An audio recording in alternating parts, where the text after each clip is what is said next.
everyone, welcome back to NomadicBongRanitasKaleidoscope. All this while, I have been taking you all through my last great trip which I took across Uttarakhand and Uttar Pradesh over the last winter. But today, what we'll be talking about is a little different.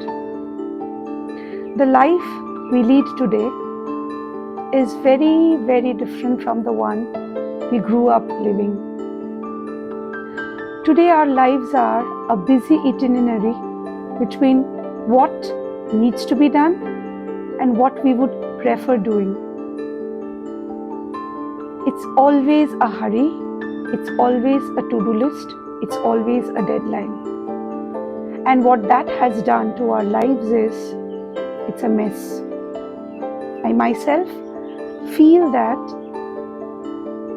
somewhere the busyness of the modern life is forcing us to go and stand at a border where our mental health, our peace of mind, things we like doing has almost become a choice in relation to what we are expected to on a daily basis. But this is not what we wanted, did we?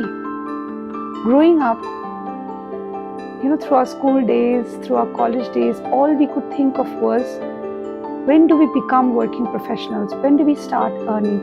When do we start feeling that we were adults? But when adulthood finally came, we realized, oh my God, what a mess have we made of ourselves. As a result, those moments of pure joy, pure bliss that gives meaning to life have started to become more and more rare in our lives. I personally have felt, in fact you could say I personally have discovered that what made me keep a balance between this hurriedness and those few moments of bliss which I still continue to enjoy was yoga. Well, the popular belief so goes that yoga is all about the twisting and turning of the body, but it is not. Yoga, literally the word, means connection. Yoga is the connection of the self, the consciousness that we are, with the cosmos, with the part of the larger vibrations of which we are a minuscule. As long as we continue to vibrate in that greater cosmic space, we continue to hold on to our sense of sanity, to that sense of balance that brings us peace, that brings us joy.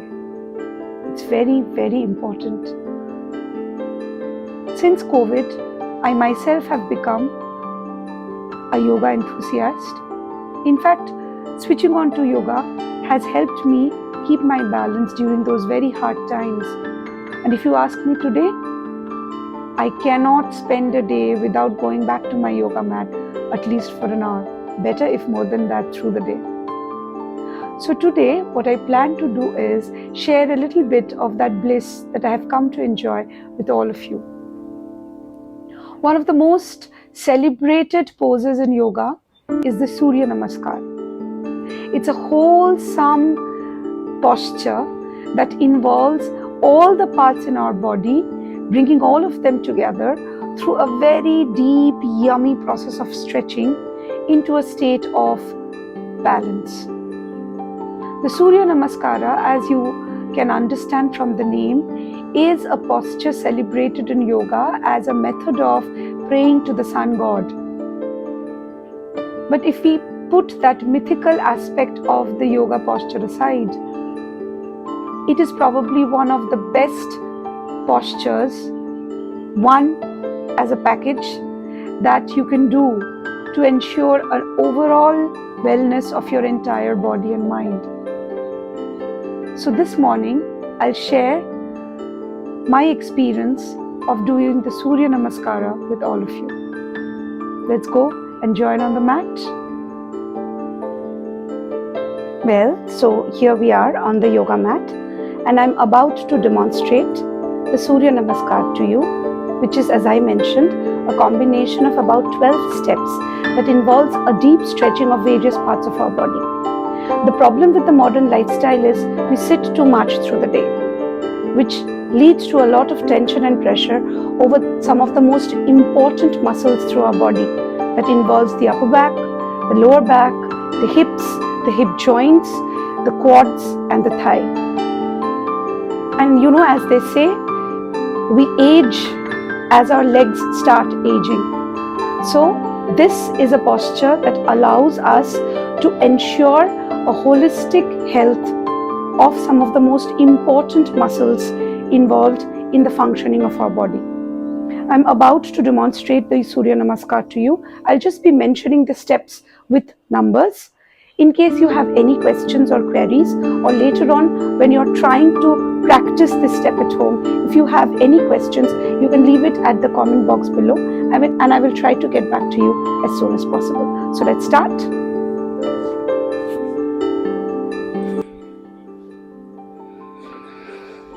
One, 2,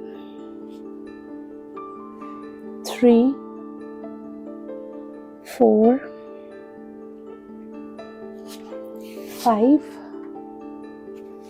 6, 7, 8, 9, 10, 11, 12. Well, that brings us to the end of the first round, which is a stretching of the right side of your body in 12 distinctive steps. Let's go over to the left side. 1, 2, 3, 4,